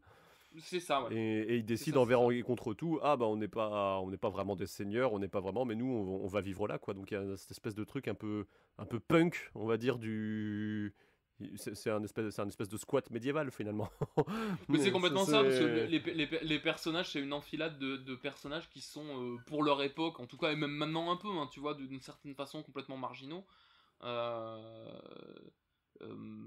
et ouais, enfin, je les trouve, moi, enfin, je trouve ce film intéressant parce qu'effectivement, quoi, il y a un côté, vous voulez du manichéisme, vous voulez qu'on vous dise ce qui est bien ou mal, c'est pas le bon film. Donc, très appréciable, La chair et le sang. Et puis je Euh, pense que c'est le genre de film qui, sorti en 85, tranche avec la vision du Moyen-Âge hollywoodien qu'on avait avant, un peu issu de, tu vois, des films avec Robert Taylor et des trucs comme ça, et Rolf Flynn et compagnie, pour le coup, qui vient dire le Moyen-Âge, c'était peut-être de façon plus réaliste, plus ça, sans être pour autant, sans pour autant dire ah c'est ultra documenté et ça ne pouvait être que ça, mais trancher un peu avec les idéaux de lumière, on va dire, d'une certaine vision du Moyen-Âge, pour présenter quelque chose dans lequel les films d'aujourd'hui sont peut-être plus dans la continuité de La chair et le sang que des films de l'âge d'or hollywoodien, quoi. Complètement. Ouais. Et toi, Pierre, qu'est-ce que tu Euh, recommandes du coup? Alors, ben moi, je me suis trituré la tête et du coup, je vais vous recommander un film qui peut, d'une certaine façon, être aussi dans la lignée de La chair et le sang, puisque là aussi, on est sur un film qui a fait scandale au moment de sa sortie, qui a été censuré, du coup, qui est sorti en 71, que je dise pas de bêtises. Ce film, c'est The Devils, donc Les Diables en français. Un film anglais, du coup, de Ken Russell, avec Oliver Reed et Vanessa Redgrave. Et du coup, c'est un film qui se base sur une affaire de procès du XVIIe siècle, sur l'affaire de la possession de Loudun, du coup, où en fait on a alors je sais plus, c'est un évêque, je crois, enfin un personnage de l'église catholique de haut niveau, qui est accusé de sorcellerie. Et ce film est absolument génial, c'est-à-dire que alors c'est censé se passer en France, on n'a absolument aucune idée que ça se passe en France déjà parce que on a Oliver Reed qui joue le rôle principal et donc avec au summum de son sex appeal, j'ai envie de dire, quoi, c'est-à-dire qu'il est tout en moustache et on sent qu'il picolait sur le plateau comme c'était pas permis, quoi. Et en fait on a vraiment cette espèce d'évêque qui a un pouvoir temporel, spirituel et même on a l'impression physique sur ses ouailles. Et du coup c'est un film qui extrêmement gênant. Il y a des scènes d'orgie en fait à l'intérieur. Il y a des acteurs qui paraissent complètement possédés. Il y a une vision du cinéma historique qui est très intéressante aussi, puisque la ville qui est reconstituée complètement en studio, en fait elle a un design complètement béton, très moderne, donc du coup pas du tout historique, qui renvoie plus à l'imaginaire qu'on pourrait trouver dans des tableaux de Bruegel par exemple, ou des trucs comme ça, et pas du tout dans une vision réaliste de l'histoire. Et du coup je sais pas, c'est à mi-chemin entre La chair et le sang et Orange Mécanique. Enfin, il y a un truc vraiment passionnel avec ce film. Et je vous encourage à le voir. C'est là aussi une expérience de cinéma super intéressante. C'est un film qui peut choquer, mais qui, je trouve, justement, a un regard très 70s aussi, hein, sur justement cette question de la religion. L'obscurantisme, l'obscurantisme religieux, du réfrénement des passions, des choses comme ça, quoi. C'est un film qui fait un peu obsédé aussi, mais passionnant, quoi. Juste, si je peux dire un mot sur Oliver Reed, est-ce qu'il picolait sur les tournages? J'ai envie de dire, quand on sait comment il a été inhumé, on peut se dire que oui. Oliver Reed, il fait partie de cette génération d'acteurs de l'époque dont on se dit que comportementalement dans sa vie, ça devait pas être quelqu'un de très facile à vivre, je pense. Mais je sais pas, moi, dans plusieurs... tu vois, il a un rôle important dans Gladiator, qui est son dernier rôle. Il a, moi je me rappelle de lui dans Athos, dans les Trois Mousquetaires de Richard Lester. Et il y a une figure vraiment de cinéma, quoi, tu vois, avec Oliver Reed. Et là, il trouve à jouer avec Vanessa Redgrave qui est face à lui, qui pareil joue une espèce de nonne bossue. Enfin, c'est génial, quoi. Vraiment, regardez Les Diables, vous ne serez plus jamais pareil. Oliver Reed a été inhumé dans le cimetière de la ville médiévale de Buttevant, en Irlande, face au pub qu'il affectionnait. Sa pierre tombale est régulièrement décorée de bouteilles d'alcool et de canettes de bière déposées en guise d'hommage par les visiteurs. Voilà. Je pense qu'on est clairement sur un mec qui tournait 10h du mat, il était sur sa 2e bouteille. Voilà, je pense. Et toi, Christophe, qu'est-ce que tu vas nous recommander aujourd'hui? Moi, j'ai un florilège de recos parce qu'en fait, je n'arrive pas à me décider sur ce que je recommande. Je commencerai par recommander le petit podcast qui nous a permis de préparer l'émission. Complètement. Sorcière, qui fait partie de la série documentaire, du coup, qui est une émission de France Culture, qui a donné lieu à un bouquin quand même, qui aujourd'hui, je pense, est pas mal lu, qui s'appelle Sorcière, une histoire de femme. Donc voilà, c'est une série de 4 podcasts qui s'interrogent sur la figure de la sorcière. Donc premier podcast, on va dire, la première émission, c'est sur la partie historique. La deuxième, on va s'interroger sur les pratiques actuelles de la sorcellerie, tout ce qui est... tout ce qu'on peut trouver encore de sorcières aujourd'hui. Le troisième... Hein? La Ouija. Ouais, c'est ça. Après, on va avoir du coup les représentations de la sorcière, les images de la sorcière depuis le Moyen-Âge jusqu'au cinéma. Donc, on va parler un peu de The Witch d'ailleurs dedans. Et en dernier, on a les relations entre sorcière et féminisme, mais sans être... pour le coup, sans être militant, même si ça l'est forcément un peu, mais de manière, beaucoup de prise de recul et donner la parole un peu à tout le monde, quoi. Donc c'est une série très intéressante qui fait à peu près 4 heures et dans laquelle vous apprendrez sans doute plein de choses, d'autant que c'est bien monté et c'est plutôt bien foutu. Je pense que vous en avez écouté quelques-uns, ouais. On peut écouter les épisodes indépendamment aussi, donc ça. on peut aller piocher un petit peu sur ce qui nous intéresse. Ouais, c'est vraiment très très bien foutu. Moi j'ai écouté, je crois, le 2e et le 3e, tu vois, par exemple. Je suis pas sûr d'avoir écouté les autres. Voilà, du coup c'est plutôt cool. Pour continuer sur ces histoires de sorcières, je vous recommanderai également une bande dessinée qui est sortie en 2020, alors même si la sorcière fait partie de petits épisodes dedans, Géante de J.C. Devenez et Nuria Tamarit. Alors je ne sais pas si leur nom se prononce comme ça, mais voilà. Qui est une bande dessinée où on va suivre l'histoire d'une géante orpheline qui va donc découvrir le monde. Donc c'est un petit conte assez sympathique. Et à un moment, on va croiser des sorcières, mais dans tout ce que ça a de réappropriation actuelle, c'est-à-dire qu'est-ce que ça pouvait être ces sorcières. Et puis bon, c'est un petit conte féministe aussi quelque part, mais c'est plutôt bien foutu. Donc je vous recommande ça. Et ça, c'était pour le volet sorcière. Pour le volet peste et caca, du coup, j'ai 2 autres recommandations. D'une part, un jeu vidéo que moi j'ai bien aimé, mais que Pierre, je sais, n'a pas forcément apprécié, qui est Plague Tale Innocence, qui est sorti il y a 1 an, je crois. Ah non, si, j'ai bien aimé, parce que je vois pourquoi tu le conseilles, et pour ça, il est vraiment génial. Il y a une ambiance de folie. Voilà, il y a une ambiance, on va suivre des gars, on y incarne des gamins qui essayent d'échapper à l'Inquisition dans un contexte de peste et de fantastique.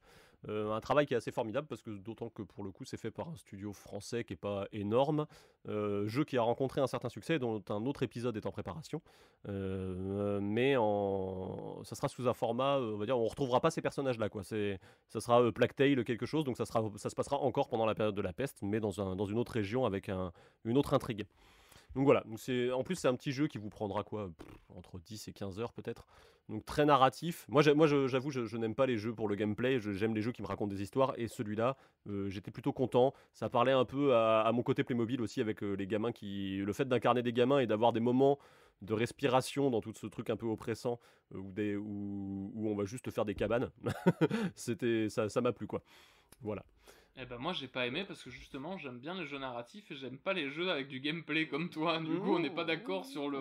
Moi je trouvais que c'était vraiment trop dirigiste et trop... Ah ouais, bah voilà. Au point B, appuie sur triangle, lance un caillou. Ouais, mais alors du coup moi je me suis laissé emporter par tout ce qui est scénar, et ça m'a plu, quoi. Du coup voilà. Après l'ambiance du jeu est extrêmement réussie, ouais. Rien que pour ça je trouve que c'est vraiment un jeu à tester, et c'est très chouette d'avoir tu vois, des initiatives comme ça en France, quoi. Ouais. Ouais, puis je sais bien, enfin, de toute façon, si vous avez aimé The Witcher, vous aimerez ce jeu-là, quoi, tu vois, il y a un truc un peu comme ça. Complètement. Et ma dernière reco, c'est l'album préquel de Ghost, du coup, qui est consacré à la peste noire. Donc on y parle de rats dans la première chanson, et l'album qui est quelque part, on va dire, entre l'imagerie du black metal, ABBA et AC/DC, quoi. Donc voilà, si vous aimez ABBA et que vous aimez Satan en même temps, je pense que ça vous plaira. C'est un peu un album de dimanche matin, moi je trouve, c'est le genre de truc qui met un peu la patate. Et l'album s'ouvre parce que c'est quelque chose de très pop et très acidulé. Et l'album s'ouvre sur une chanson historique pour le coup, qui est Ring a Ring a Rosie, qui est une chanson qui date de la peste et qu'on retrouve dans pas mal de fictions. Je me hasarderai pas à la chanter parce que je pense que vous saigneriez des oreilles, mais voilà, si vous cherchez un petit truc en parallèle. Il ne reste plus qu'à nous quitter. Eh ben oui, tout à fait. À s'extirper de la douve et à vous dire à la prochaine fois. On restera un petit peu au Moyen-Âge la prochaine fois, quand même, un peu, quelque part. On fait quoi la prochaine fois? Eh bien, la prochaine fois, je pense qu'on parlera de Dominic West, qu'on parlera de Colin Firth et de Shining Tatum. Donc, préparez vos petites sandales. Exactement. On parlera un peu de fin d'Empire romain et on parlera également un peu de Haut Moyen-Âge, je pense, en même temps. Sur ce, quoi que vous fassiez, amusez-vous bien, passez un bon Halloween et dites-nous ce que vous avez pensé des films, de l'émission, comme d'habitude, et on vous dit à la prochaine fois. Au revoir et à bientôt dans la douve. Au revoir.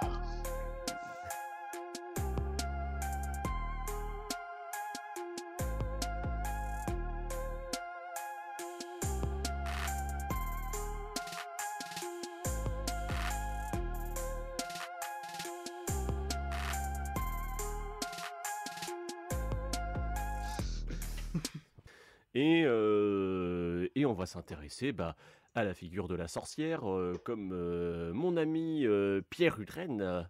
Bonjour à vous. Nous l'a annoncé juste avant avec passion et engouement, autant dire que le temps du générique, il est devenu l'antithèse de lui-même. À ses côtés, Édouard Fabier. Bonjour. Qui, pareil, a une petite biche, sort de manière perdre. Tiens, je dis n'importe quoi.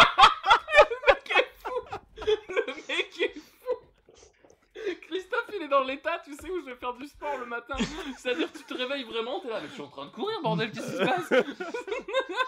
Je vais reprendre à ses côtés Edouard Fabier, je vais garder le début. C'est vraiment le mec. Et Christophe Germier, c'est moi-même, qu'est-ce que je fais là? Qu'est-ce qui se passe? C'est exactement ça. Attends, alors tu veux qu'on fasse quoi, Chris? Non, mais je sais pas, j'allais reprendre à ses côtés Edouard Fabier, juste après. Attends, mais moi, tu m'as juste insulté, mec, non? J'attendais un petit peu de réponse, mais bon, qu'est-ce que tu veux? Ah, mais je savais pas, non, mais alors attends. Non, je sais pas, j'en sais rien, je fais n'importe quoi, Pierre. Ça, il faut que ça apparaisse au montage, hein, là. Le fait que c'est le matin, on peut pas. On n'est pas effectif. Non, mais reprends peut-être pour la présentation un truc un peu plus. Un peu plus smooth, non? Ou je sais pas. Ouais, allez, on est reparti. Wouldst thou like the taste of butter? A pretty dress? Wouldst thou like to live deliciously?